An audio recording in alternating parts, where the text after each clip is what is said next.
Yo, what's up YouTube? Welcome back, it's your boy Zenith, and today we've got the Game Week 1 Fantasy Premier League review. We're going to look at the team of the week, which players did the best, who underperformed, and then we're going to have a look at the mini league to see who the winners and losers of this week are. So as you can see here next to me, we've already got the team of the week on the screen for you, and some interesting and surprising names have gone up on there. The first being Hugo Lloris.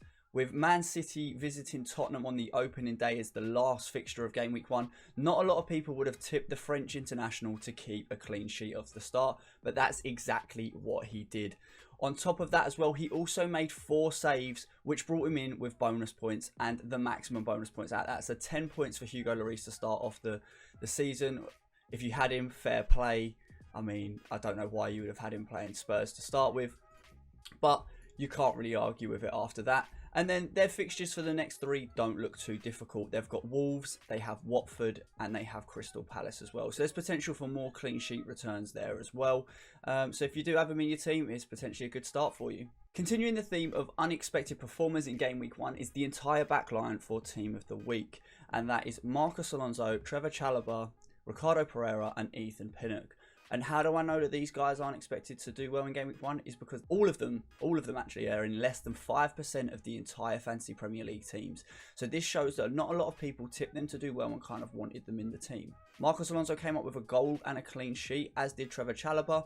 Ricardo Pereira returns to the Leicester backline, assisting Jamie Vardy and keeping a clean sheet too. Whilst Ethan Pinnock come up with a pivotal assist and clean sheet in Brentford's turnover of Arsenal of 2-0, which was probably the biggest shock of the Week 1 results. Moving into midfield, we're going to start off with the 2 Manchester United boys. After their 5-1 thumping, we saw mega points coming in from both Bruno Fernandes, expected, and maybe an unexpected arrival in Paul Pogba. And I say unexpected because Paul's actually only in about 1 of 10 teams in the Fantasy Premier League at the moment, but he showed up with 4 assists in less than 75 minutes of game time, which is a fantastic return of 16 points. So if you had him in your team, well done and props to you. And it's 7.5 million, I bet you're sitting there smiling to yourself right now. Bruno Fernandes, on the other hand, he came up with 3 goals to match Pogba's 4 assists and actually walked away with 20 points as he picked up all 3 bonus points, where only 2 bonus points went to Paul Pogba this week. Fantastic start from the Red Devils and a fantastic start from both these individuals. If you had them both in your team, you're probably absolutely flying right now. The next person to speak about is Mohamed Salah, the most captained player going into Game Week 1 for Fantasy Premier League. He returned from a visit to newly promoted Norwich with a goal and 2 assists, even if one of them was a little bit unexpected, to come home with 17 points. Now, if you had him captained, that would have doubled up to 34 for you.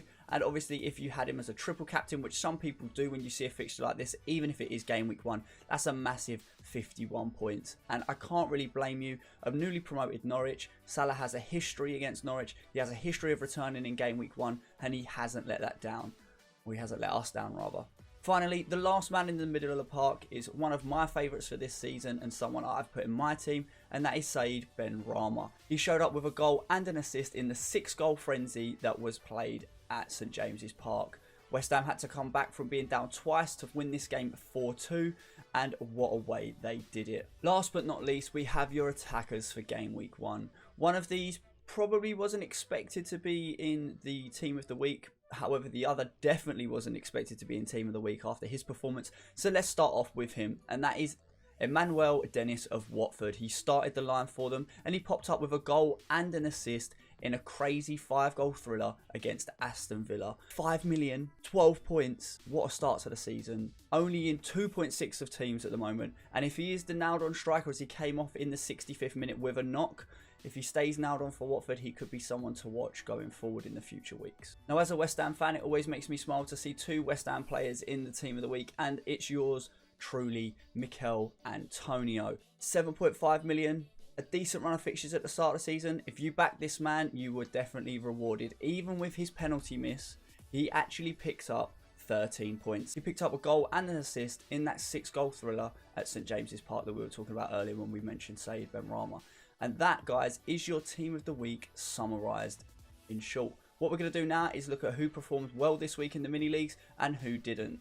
So, if you know you did badly, now's the time to, leave quickly. If you did well, crack open a beer, put your feet up, and enjoy what's about to happen. So this week we're going to give a big shout out to Skibby SV for coming in first with a massive 115 points. Now if you guys want to see his team and you're already in the mini league, all you need to do is scroll down, find the Azenja YouTube league, click into it and you can check out his team. But I'll give you a quick rundown as he had 9 out of his starting 11 players return points. The only people who didn't put up points for him were Sanchez of Brighton in goal and Luke Shaw of Manchester United in defence. Every other player he had in his team returned in some way, whether it was a clean sheet, an assist or a goal, and that's a fantastic start to the season with a whopping 115 points, and it puts him in the top 15,000 of all players after game week 1. What a way to start the season. We are now going to focus on a couple of the guys at the bottom and just give them a little shout out, a little maybe motivation boost. We've got Dan at the bottom, FC Highbury. He's got 3 Arsenal players in his team. He is an Arsenal fan, but what were you thinking? Tierney, White and Saka all picking up 1 point for him. Decided to go with Kane, who was automatically substituted out for St. Maximum, which was quite lucky actually, because picked up 6 points with his assist and bonus point this week in the West Ham game. It's lucky that he had Mohamed Salah as captain, otherwise he could have found himself in some serious trouble. Someone else not faring too well at the bottom of the league is another Dan. There must be, it has to be the name, right? He's picked up 62 points as well, and I was actually sitting with him when he made his team, as he's someone I know in real life. If you guys received my vlogging on Instagram and Snapchat the other week, we went to a gaming centre and he's set up his team there, and he's forgot to click save after making his team. So not only does he not have Salah as captain, he actually has Tony as captain, so that's really stitched him up, and it's cost him about 15 points. So he's gone from potentially a 77 point return to a 62 point return. Furthermore, he also left a Marty on the bench of Leicester, who picked up 6 points as the £4 million defender came in and started with the missing Fofana spot up for grabs. In terms of my own performance this week, I'm absolutely gutted that I missed out on the 100 point club by 1 point. 1 point. All I needed was Jack Grealish or Luke Shaw not to have got booked in their games, but they both did. If one of them hadn't, I would have hit that 100 point, that century for game week 1. But it leaves me 3rd in the league table, which I'm happy with, and I'm in the top 500,000 across the game out of 7 million. So I'll take it as a fantastic start, and hopefully this is a good bit of foundations to press on with the season. Now to close out the video, guys, we're just going to have a look at the fixtures for the week, and then we'll bring up the Premier League table to show you how it stands. So Brentford, Arsenal, a lot of people probably didn't expect the result to go this way. I certainly didn't. If you've watched my Premier League prediction video, you actually see that I've tipped Arsenal to finish in the top half of the table this season and Brentford to be relatively near the bottom. So huge 3 points for them to start off the season. Well done and well played. Will Arsenal be able to turn it around? I know they were missing key players such as Aubameyang, Lacazette, and even Saka didn't start as well, having just returned from his holidays after performing in the European Championships. Moving on to the Saturday fixtures, we had a enthralling 6-goal thriller with United absolutely spanking Leeds 5-1.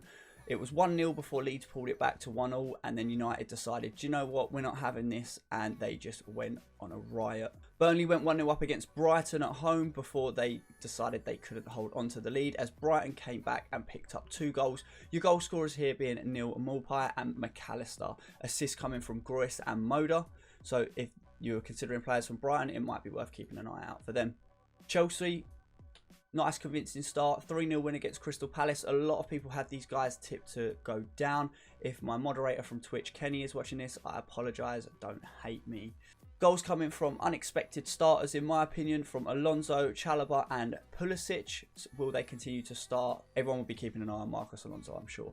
Moving on to the Everton game, someone I'm quite disappointed by would be Luca Digne, as he was unable to keep a clean sheet. However, Adam Armstrong on his debut for Southampton picks up a goal before Everton decided to turn around and move on with a 3-1 win. Doucouré, Calvert-Lewin and Richarlison all getting on the score sheet, with Richarlison also picking up an assist too to finish out the week with 11 points. Next up is Leicester, and who else do you expect to score from them other than Jamie Vardy? A simple 1-0 win for them gets them 3 points and gets them off to the start that they would be looking for.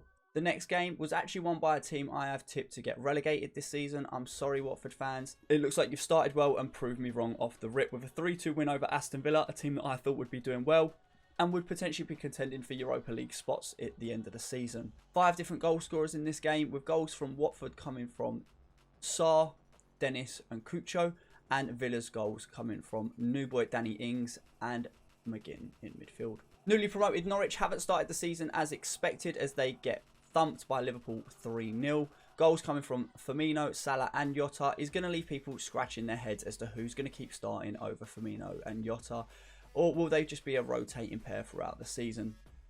2 assists coming from Salah adding to his goal means that he's probably going to remain a favourite going into game week 2 as a captain potential. Sunday, a day when my heart was in my mouth, I was like, please do not let us start the season like this, as we went down to Newcastle twice before coming back 4-2. There's a bit of debate around whether it was a penalty or not, but ultimately we cannot change that now, and the fixture stands as is with a 4-2 result of West Ham, which is exactly what we need to start, and hopefully we do strengthen up top, as other than Antonio, we don't really have a recognised striker on the bench that isn't a youth player. And finally, probably the biggest upset of the week is Tottenham Hotspur, Harry Kane-less, turning over reigning champions Manchester City. The atmosphere was absolutely bouncing, and what do you expect? And who else to score when Kane's missing than the main man, Son?